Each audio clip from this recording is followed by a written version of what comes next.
It's my pleasure now to introduce Anne Henderson. And I said earlier this morning, the one and only Anne Henderson, and she truly is, though we would love to clone her and keep her in Connecticut forever. It's because of Anne's work that the field of family engagement has advanced to the point where we are today. Anne has written a number of influential books, including Beyond the Bake Sale. So if you've ever used that term, Beyond the Bake Sale, this is the lady. One of the best known books in our field and still very much a handbook for this work.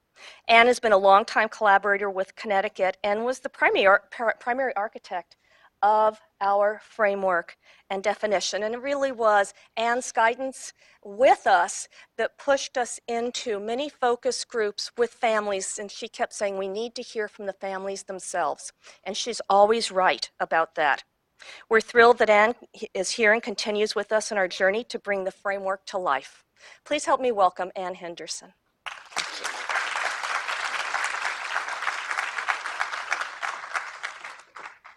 Welcome, everybody. It's like having deja vu all over again to see everybody here in the room. It's been one of the great honors of my life to do such close and rewarding and interesting work in your state. And many of you I have met already, and I'm looking forward to meeting the rest of you while we're here together today. Connecticut has a lot of amazing people in its state, in the state government, in the local school districts and at your schools and in your communities, and your parents are fabulous. So I'm just keeping on here. What we're going to do now is just go over a little bit about what the definition and framework is for those of you who haven't memorized it. The first thing we did, as Judy mentioned, was just go out there and talk to parents. There are a lot of definitions of family engagement that have been, dreamed up by academics and researchers and policymakers, but really none of them were done in collaboration with families. What does it mean to families? And this is pretty much what they told us they want. We went to family resource centers. We went to an early Head Start program. We went to schools. And we also did a social media focus group on Facebook that Melvet Hill helped us do with PLTI graduates. And basically, these were the messages we heard again and again. That to families, this means parents are welcome partners and have a valued voice in the school. They're active participants. Two-way communication is flowing back and forth. And the relationship between people who work in the schools and the families who've entrusted their children to those schools is one of respect, honesty, and trust. This isn't too much to ask, is it? There isn't anyone in this room, I'm sure, who doesn't want this for their children and for all children. But we're not there yet. And so when we talk to families about how do we define this, we also, of course, talk to educators and policymakers and others. And there was a very clear consensus that what we're talking about is a full, equal, and equitable partnership. Full means it applies to everything, not just how families are going to come to the school for the PTA meetings. It's equal in the sense that parents' voice is equally valued and parents are at the table. And equitable means, and the parents were really insistent that we add equitable to this definition, that they're involved in dismantling the barriers that keep their children from succeeding and thriving in school. That they have the voice they need and the information they need to participate as full, equal, and equitable partners. And this would be, of course, among families, educators, community people, to promote children's learning and development from birth through career. So this is a full and robust definition. And I have to say, I've done a little work with other states over the years, and I've never seen anything as good as this. This really captures it. But we also realized we needed more than a definition. We needed some core values, some guiding principles. And this also came out of what the families told us they want. They want to be able to collaborate with the educators who they've entrusted their children to. They want to have frequent two-way conversations.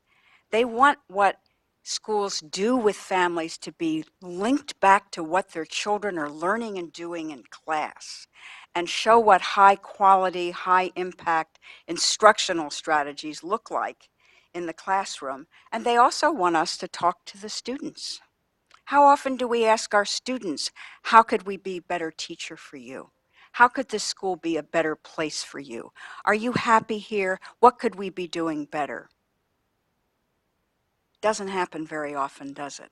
Every once in a while a survey goes out, but they want personal conversations among families and students and educators.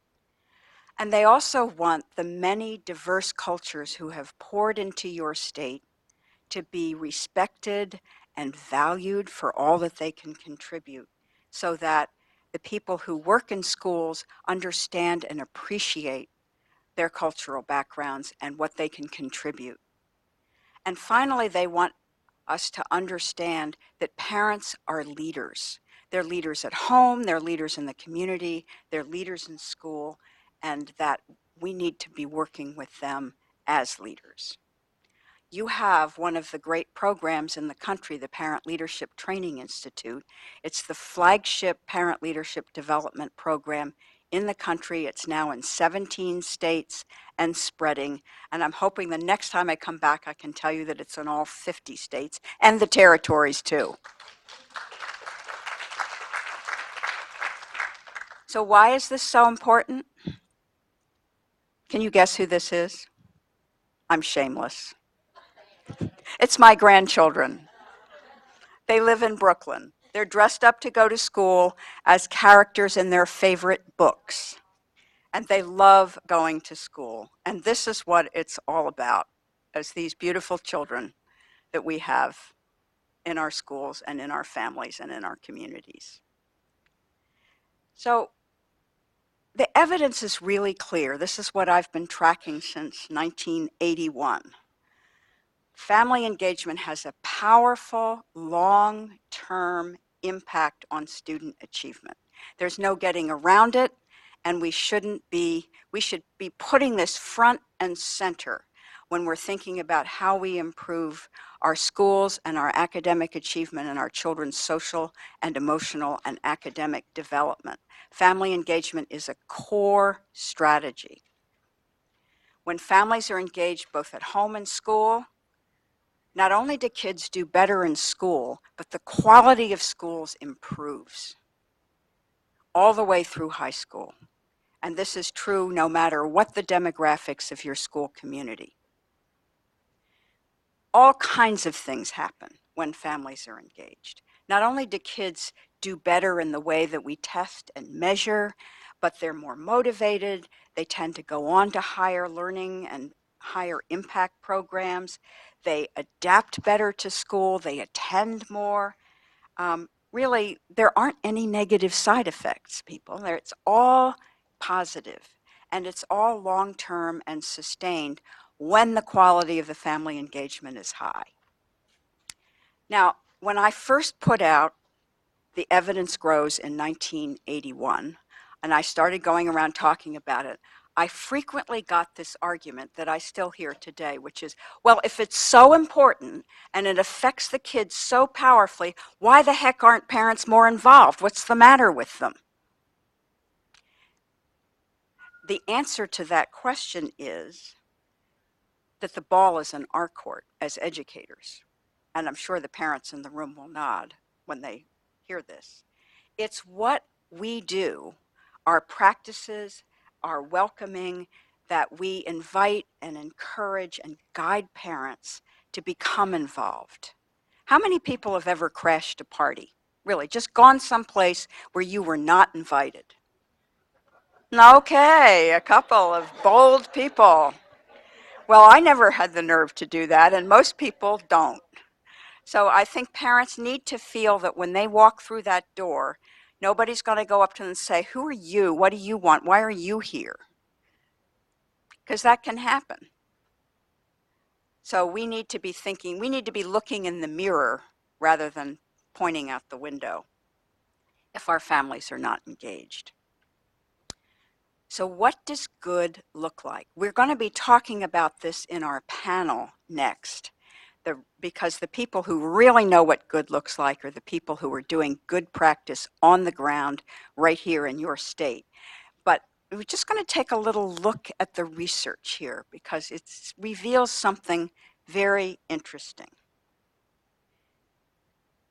This is a study that was done in Chicago that looked at schools that had improved substantially versus schools that had not. And they found that schools with strong family and community ties were 4 times more likely to make gains in reading and math. And those strong ties are not just parents helping their kids at home with their homework or going to PTA meetings or curriculum nights. It was teachers having ties to the community, understanding local issues and who's who and what's what in that community and what's going on and what the resources are. Teacher outreach to parents, inviting them to come in. A teacher who invites parents to come in and watch him or her do that classroom lesson, that's a sign of trust and respect, isn't it? I'm going to invite you in. I'm going to let you see how I work. I'll be open to your suggestions. And then they really embrace parents as partners and understand what their concerns are about their children. And as a result of this, parents really respond. So if the parents aren't responding, it means we're really not doing that. Now let's take a look at another, the bar graph on this. The purple, well, they don't look very purple on the screen, do they?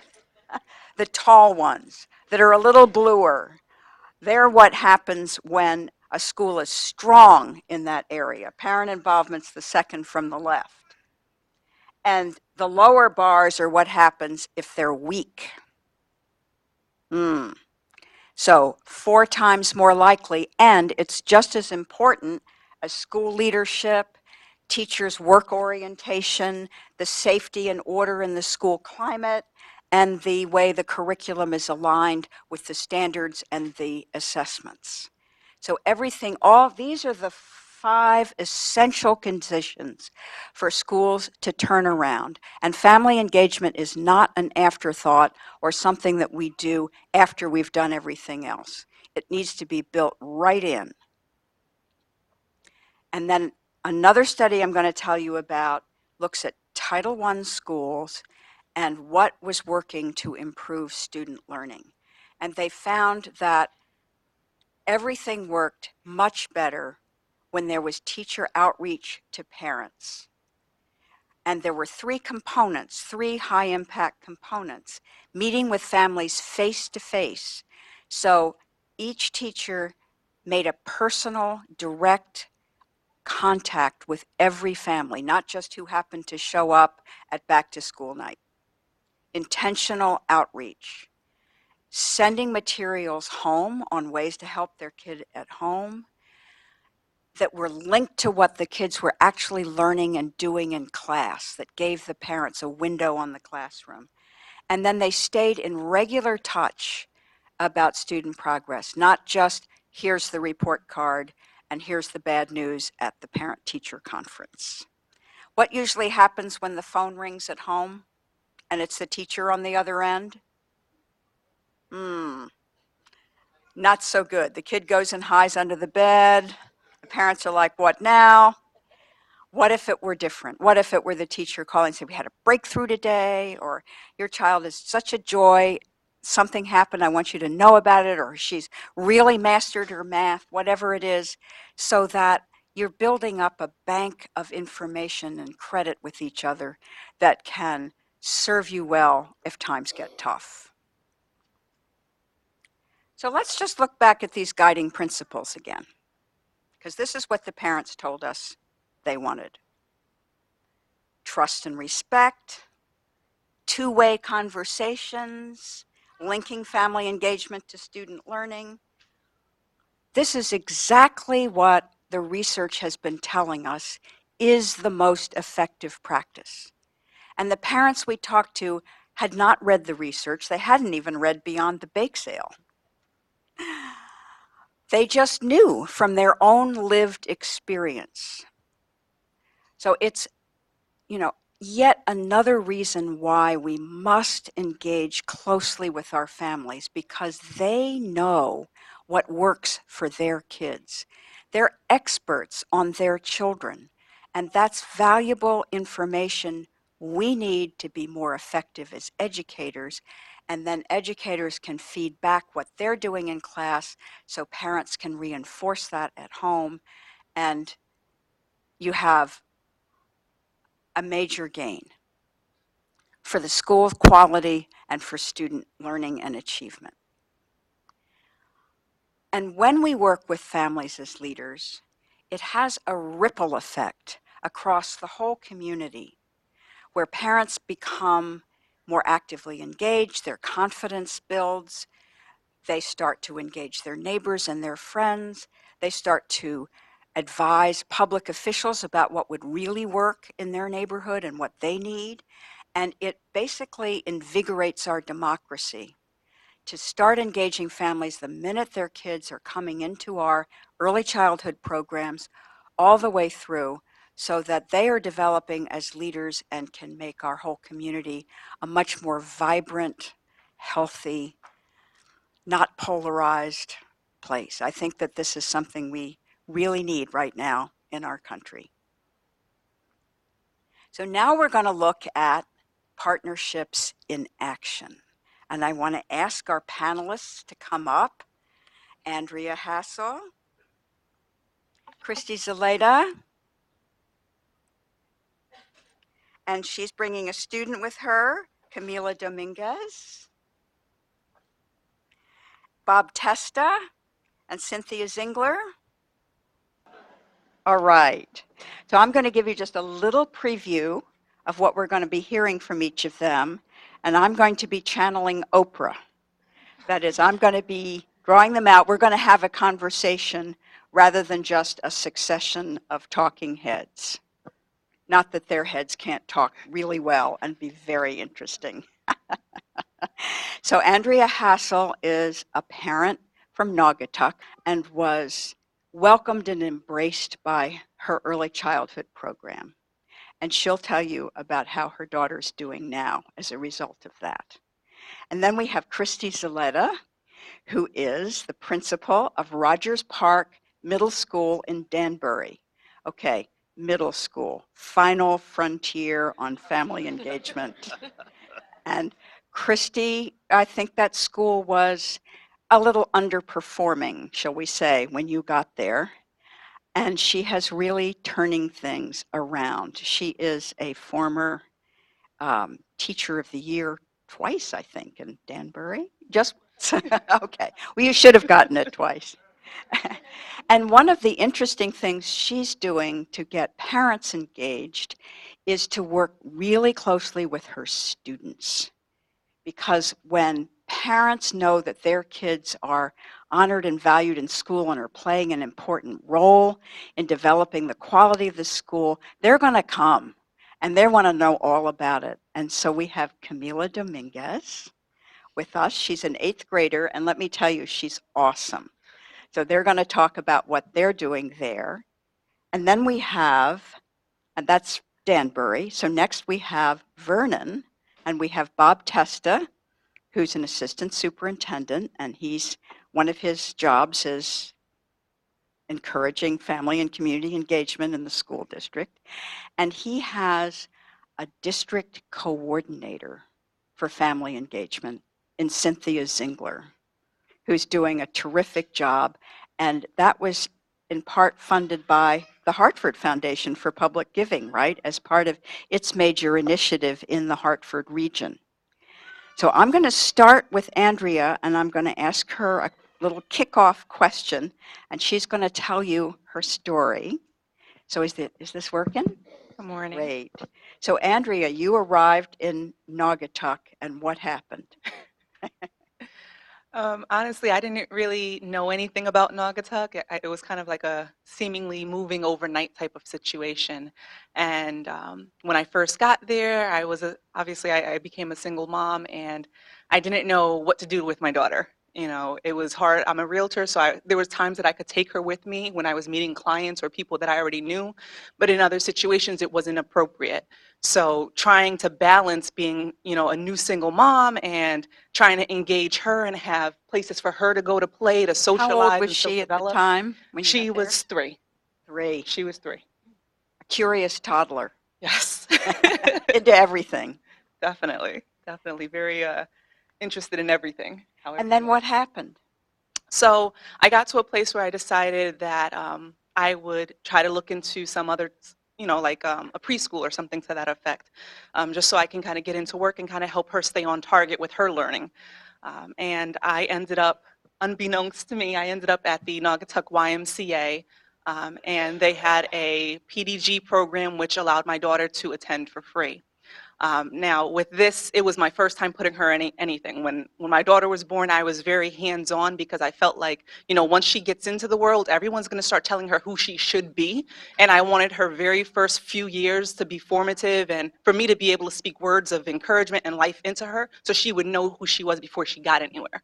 So for me to put her into a preschool was very challenging for me because it was kind of me having to trust people that I didn't even know with the well-being and the educational process of my daughter. So it was definitely a growth experience. And how did she do? She actually did phenomenally. I was able to kind of see her blossom and grow and go from, being curious to being independent, from thinking that she could do something but needing mommy's help to, you know what, I already know what to do. So I saw her kind of bloom and, start to find out who she was and became a little bit more bold, a little bit more courageous, and a little bit more, aware of her own limitless possibilities, if that makes sense. And did the staff at the school welcome you and listen to you about your daughter? They did. When I want to say maybe 2 months after engaging her into the school or allowing her to be there, I was called one morning and asked, there's a meeting going on this morning and we need parents there. Would you mind coming in? And I was literally on my way down to the school when I got the call. So with my schedule being flexible, I said, okay, sure. So I go into this meeting, and unbeknownst to me, it was a PDG meeting, and it was like 2 hours long. So it was like really a surprise, but it was very informative for me because I realized that it wasn't just a hands-off approach. I think kind of like when you take your car to a mechanic, you assume that the professional knows what they're doing and you're just going to be hands-off. So that was kind of my approach with getting my daughter into school. I was very, okay, well, she's there. I got to trust that they know what's happening and that she's going to tell me if something's going on. But during this meeting, it was eye-opening for me because it was the first time I heard the words parent advocate, that I could actually be an advocate for my child, that it was a partnership between me and the teachers to be able to help my daughter successfully navigate her entire educational career. And then I was able to learn a lot about what was going on in the community, the resources that were there for me and my daughter. And it was just mind-blowing. It was a very integral part of our journey together with me and my daughter. And you went into a leadership program, did you not? Following that meeting, yes, they told me that I might make a great parent leader, and I didn't know what that was, but I ended up going to PLTI, and it was another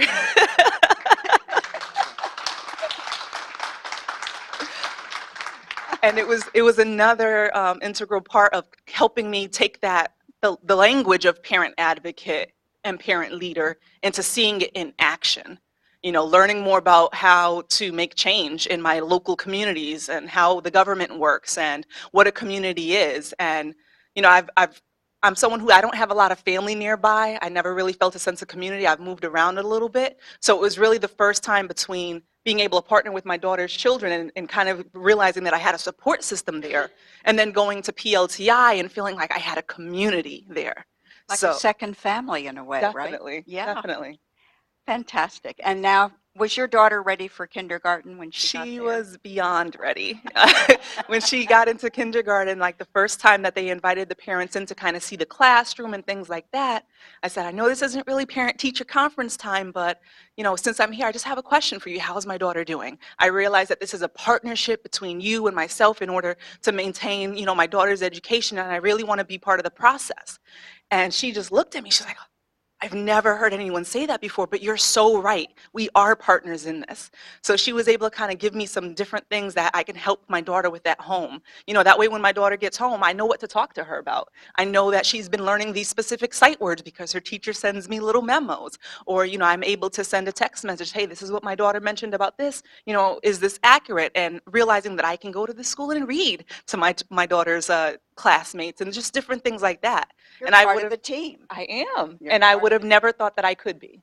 And of course, most of you in the room know that the single biggest predictor of children's future success in school is kindergarten readiness.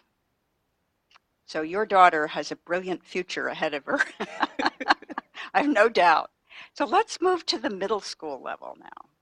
Kristy, tell us a little bit about where the school was when you took over. So we have about 1,050 I students. think you need to talk into a mic. Yeah. We have about 1,050 students, and I have to say, with 1,050 students and about 157 staff members, I don't do it alone. In fact, my two assistant principals are here, Jess Battaglia and Dana Perez, and it wouldn't be without them that any of this could be possible. Can you all hear Kristy? No. I'll put my middle school voice on There you then. go. Did teach science for 10 years, and they get rowdy. But we came into the school, and we're about 83% free and reduced lunch, and we have been struggling a lot with our math and reading scores. 3/4 of the students are below the 50th percentile rank. We use STAR, and there are 1s and 2s on SBAC. We also house the district level bilingual program. So we have 370 bilingual students, about 36% of our population, and about 67% of our students are Hispanic. We have 15 languages spoken, and a great portion of that is Spanish and Portuguese. And so when we came in, we kind of, our students are there. We haven't turned it 100% around yet, and it's going to take years, but we're seeing, and the other thing was that parents kind of didn't feel welcomed in the school necessarily, and the students didn't really have a voice. And so this is only our second year together, and what we instituted last year and started, we kind of went around and asked any person that worked there, so what are we doing well? What are we not doing so well? What is a protocol you think that we need, and how do we keep this whole idea of camaraderie and climate, how can we keep a positive climate going? And we asked those 4 questions of every single human in that building, including the students, including the secretaries, the custodians, the kitchen staff, and the teachers. And we took that to heart, and then we made some changes. We put in some protocols that we thought. Next year, we instituted a student ambassador, and Camilla is one of our student ambassadors. So we have 3 grade levels. There's 3 clusters of 5 teachers in each grade level, so there's 18 homerooms, if you will. So we asked teachers to nominate a student from their homeroom. And don't nominate just the kid who gets all the A's, but nominate the kids, not that Camilla doesn't, she's an amazing student as well. But we wanted students who had some leadership potential and had a voice, and that their voice wasn't necessarily being heard. And our teachers did an amazing job. We have an amazing staff of teachers that work really hard with a population that's really hard to reach sometimes. And they're getting harder, we're getting a higher number of kids that are coming that aren't reading on grade level. And so we have this amazing group of kids who love to work. And last year at parent-teacher conferences, we had them kind of directing parents. It's a big building. We got a lot of kids. It's 3 floors. And although it's a rectangle, it's confusing. And so we had them directing parents, and we had some really ridiculous-looking recess equipment. So we had the kids out there in 3 languages asking, do you see this ball, miss? Do you see this is what we have to play with at lunch? Can you spare but a dime? These kids raised $600 in one night. We got a whole new set of indoor and outdoor recess equipment, and it was amazing. And that just kind of it kind of lit the fire. We had a paint the park. So we're Rogers Park. We're Park Lions, and we got a grant that Ms. Perez put in from Praxair, who's now Linden, for $5,000 to paint the inside of the park. Sherwin-Williams gave us another $4,000, and so we were able, and gave us all the paint, which was about $4,000. We had 175 parents, students, and teachers come out to our school last May, and from 8 to 1 o'clock, we painted the entire inside of our school. It was amazing. And what was the most rewarding to me were the parents that came out, the parents who would not necessarily have come out because they're working 2-3 jobs. They came in their work clothes because these parents are amazing painters, Carpenters. right? carpenters, plumbers, landscape, and they were just they were saying thank you to us. Thank you so much for letting us come in and help you. Like they felt proud seeing the fathers with their daughters and sons teaching them how to paint. It was just such and one parent who saw me later, and he's like, I noticed that your bathroom faucets, something ain't right with them. Can I come back and fix them? Like, well, we're union, so no, but like maybe nobody knows. But I'm kidding, totally. He didn't come back, I swear. But I saw him later when we had our PBL night, and he came hugging and kissing. I'm sorry I haven't gotten back to you. I'm like, it's okay, it's okay. But now we're trying to like spruce up the outside of the school. And it was just so heartwarming that parents felt comfortable. And so this year we've had parents tell us, like, your office is so welcoming. And we had a couple of secretaries who retired. We hired a secretary who speaks multiple languages. And I call her, she's our abuela. And she welcomes people in, and she just helps them feel comfortable. And it's such a satisfying feeling for us to know that our parents feel like they can come into our school. We work really hard with our student ambassadors to welcome parents. We've been doing after school or evening events with our 21st Century grant that we were awarded. And we did a push in the beginning of the year for all of our bilingual parents. We had 112 new arrivals this year. We were one of the schools that everybody's leaving the other schools. They're coming to Danbury. We got a ridiculous number of new students. So we had a night in September, we had 189 people show up. We have never had 189 parents show up to anything except for like open house or back to school night. Parents came, we had sat down, we created Power School accounts for them. And as a native English speaker, pretty tech savvy person, this is the most ridiculous thing to have to set up. And these parents who may or may not be literate in their native language and aren't computer savvy, like if I was a parent, I wouldn't sign up. It is so frustrating. So we did it for them. We had it in 3 languages. We sat with them. We give me your phone, put it on their phone.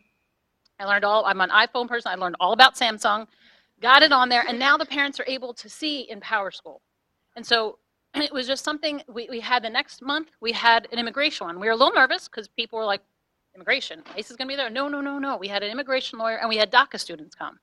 We had 89 families show up. We were So just like, that shows a lot of trust, yes. doesn't it? And then That families come, maybe their situation isn't entirely in order, but they know it's going to be safe for them They're welcome. and welcoming to their students. So let's, Yeah. Camilla, talk a little bit about you play a number of roles. You're a student do. ambassador, right? Tell us about all the things you're doing. Well, I am a student ambassador at Rogers Park. I am also a vice president of Latinos in Action. I am also a student director of our musical theater program at Rogers Park. So it's a pretty fun amount of roles, if you will.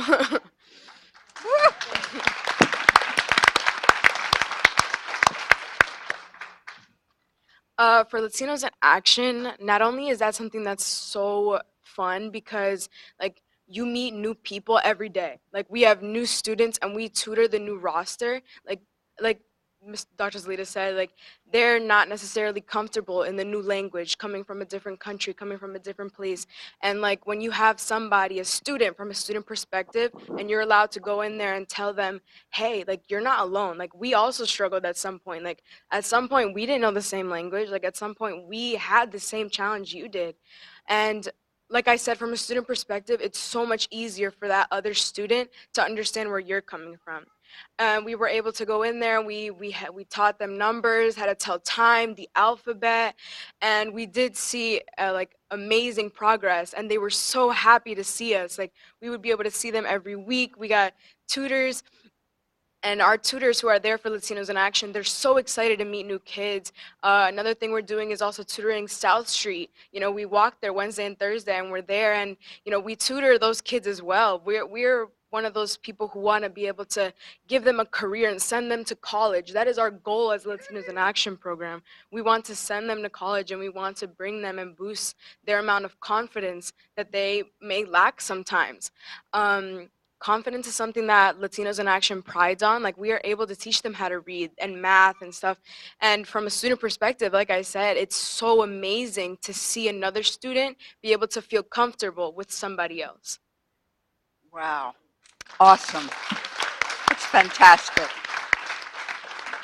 We sometimes forget what tremendous assets our students are and all the different things that they can do to influence their families and other students and people in the community to rally around the school and support children who need that extra help. Thank you for everything you're doing. Plus, I know you're a sterling student. Do you ever sleep? And now, Bob, I want to go to the district level here, because often when I go out to school districts and ask them what the state of play of family engagement is in their district, I hear that, well, you know, it's really up to the principal, and they've always been open to families, and other schools, they just don't do it. And so you have a different view of that, obviously, that it's not just up to the school, that the district has an important role to play in fostering family engagement in a vital way at the school. So tell us about how you're approaching this at the district level. First, I want to clarify, it's not a job for us. I know we had mentioned it's a job, my job to make sure families are partners. It's really a district perspective, so we have 3 goals at the district level. One of them is family engagement. Every building has a school improvement plan. 1 academic goal, 1 goal on school climate, 1 goal on family engagement. Because it was a new initiative for us just a few years ago, I paid close attention to our stakeholders, our Board of Education, making sure that we educated them, because the traditional view was parents, it's the parents' responsibility. And I know you had mentioned it earlier in your presentation, so it was kind of taking time to re-educate our board members. And also a key stakeholder group for me was my administrators. I'm a former building administrator. We're all very busy. So the way I framed the work was around those 3 goal areas, so now our administrators know when they work with me on developing their school improvement plan, there's always that goal on family engagement. And each year we're trying to ratchet it up, as the framework has helped us do as well. So I think it's vital to have the support. You can't just keep adding more initiatives on. As a district, we spend a lot of time to try to narrow down. Vernon, we were a school in need of improvement. A lot of districts will look for the quick fix. Working on family engagement is a process. Right. Where we were 2-3 years ago, we're making improvements, but it's not the quick fix that you might see. So I think making those small steps lead to lasting change. And this morning, one of our elementary schools had donuts with dudes. So Donuts with dudes, I like that. Think about how many times we invite, at least for Vernon, our males, either dads, grandparents, uncle, someone important, a male role model in our children's lives. We were amazed at the turnout, and kind of shame on us. We should have been doing this 10 years ago. As of yesterday, they had 150 males signed up to come. Whoa! Probably have walk-ins at the door, so, and that's one of our smallest elementary schools, Correct. too. So in closing on my part, unless you have another question, I think start small. We were there 2-3 years ago. The board was questioning us. Our administrators were questioning us. Start with the small steps, and little by little, you'll see lasting change. How do you sort of hold, I know you have a structure for it, that is, you have district goals, and then you expect the schools to cover this in their school improvement plans. Do you review the school's improvement plans at the district level and give them feedback and help them, if they're doing kind of, the usual stuff with family engagement, helping them move toward Correct. higher impact stuff? And Yes. How's that going? We just finished our first round, so after the first quarter, we checked in with our middle school last week. We went through their school improvement plan with them. It's important. That's an important step, and I'm glad you asked that. I think sometimes traditionally we would rush to, let's put together the school improvement plan. We're going to share it at the Board of Education meeting, and then I'm not going to worry about it until May, because I know my assistant superintendent may ask me in May, so I better, get everything together. I think that's the challenge as a district. How do we make our goals and our strategies something that we pay close attention to? So this year, we did start to meet with our administrators on a quarterly basis to kind of as a check-in to see how are you doing. But the process I start is in March. Not only do we look at our attendance data, we look at survey data, achievement data. So we have all of that wrapped into our school improvement plans, and we're looking at multiple data points. And our administrators have identified specific questions, survey questions that they're measuring, and they've identified strategies. So it is a process. That has been a process as well. I'm going to be honest Good. with you. Yeah, sure. And Cynthia, do some of the schools approach you and say, we have no idea how to write a good plan around family So- engagement? Can you help us? Sure. Again, I think it's been a process, so it's building those relationships. So one of the things that helps with the work is the administrator doesn't do the plan on their own. Ah, 2 school years, so this is our third school year having a district climate engagement team. So I meet with 2 representatives from every school monthly as a professional learning community. So that really gives the school's ownership, and then every school has a school-based family engagement team. So we have these district structures to help support the work, so it's not just resting on necessarily me, but it's me helping to coach and give information, give ideas, give feedback on what's going on. So when they were developing the school improvement plans, June, July, for the following school year, I was, put together resources for administrators. The other thing is I meet with, our senior leadership team meets biweekly, and I'm a part of that group. So I'm a standing agenda item as opportunity to share out information and ask questions and get feedback from administrators. And we have monthly administrative council meetings, which are more professional development type meetings, and those I'm on the agenda for January. So that's my opportunity to really do some professional learning with our administrators as well. what changes are you seeing in their attitudes and practices? You've been going through this odyssey with them. Sure. So I think one of the things that, you talk about making district changes. We changed our first conference of the year to Hopes and Dreams conferences. So that's at the end of September. Wow. So that's an opportunity. A lot of what we've looked at is how do we build relationships, right? Because if you don't have a relationship, you're not going to get anywhere. So that first conference is an opportunity.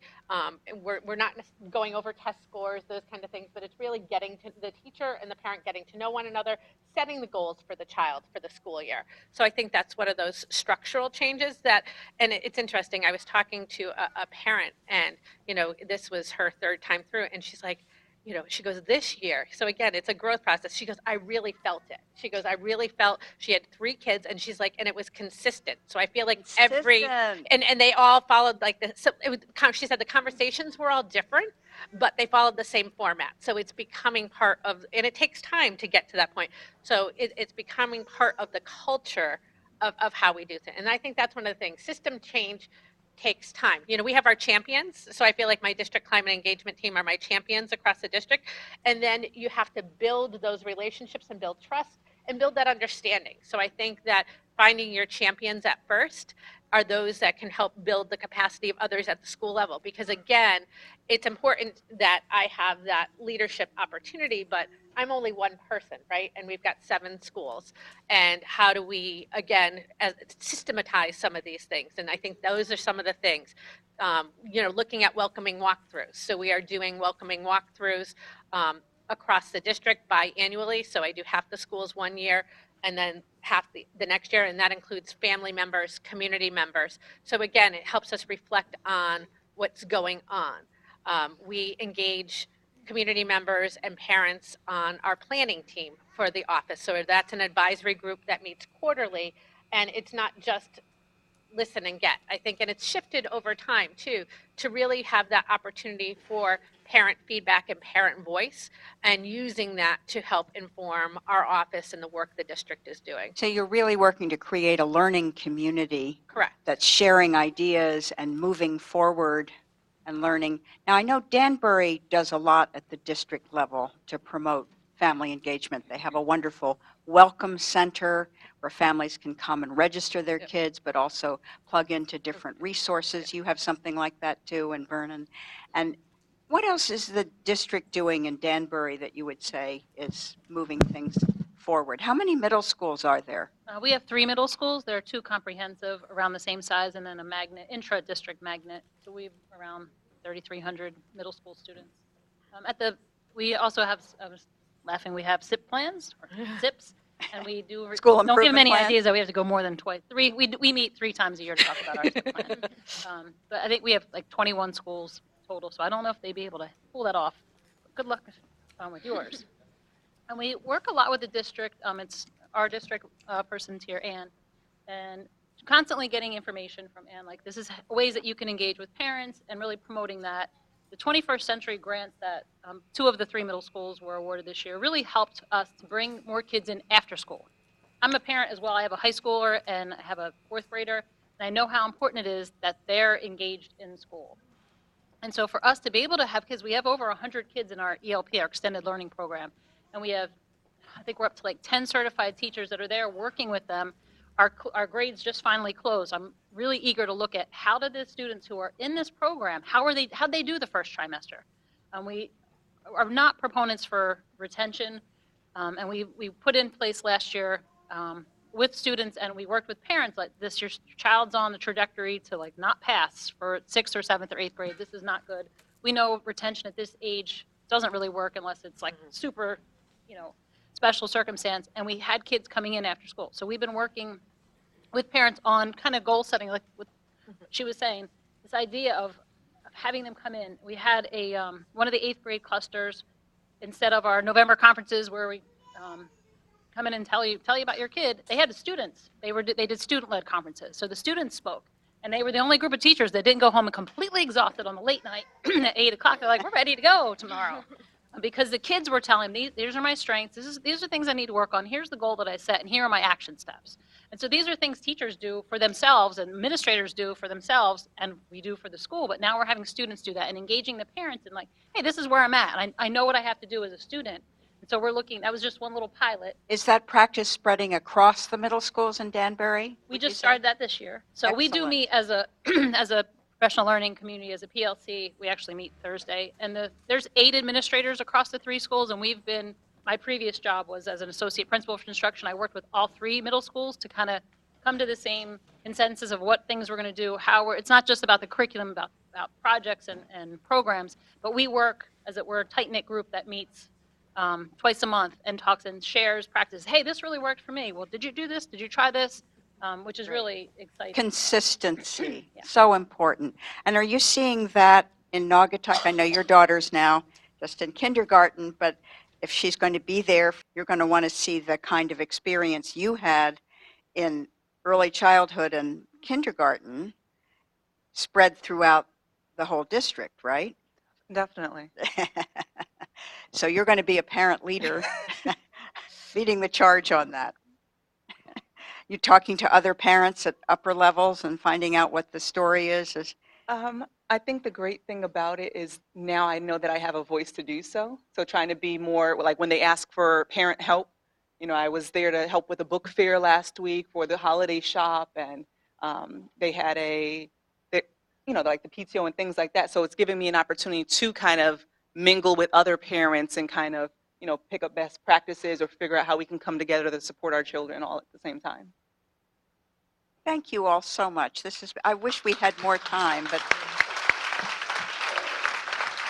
I think we learned a lot of good lessons. It's very important to have somebody at the district level who's coordinating this day to day, and then at the top level to communicate throughout the district that this is something that's expected and part of the district culture, to work closely with families, and above all, to just be so open and welcoming, because this it takes a lot of teamwork and collaboration to guide our kids through this incredibly complicated education system that we have. And if parents aren't in the loop, there isn't a loop. You know, what happens in an electrical circuit if the circuit's broken? The lights go out, right? So that's what I think we were hearing about, this just constant back and forth and moving, you know, throughout the district, that it's not something that's you can choose to do or not. It's just something that's expected. It's consistent across the district all the way from early childhood through high school, and that everybody at every level in the district is on board and knows how to do it and is getting support and forming a learning community where they're constantly improving and sharing their practice. So thank you, everybody.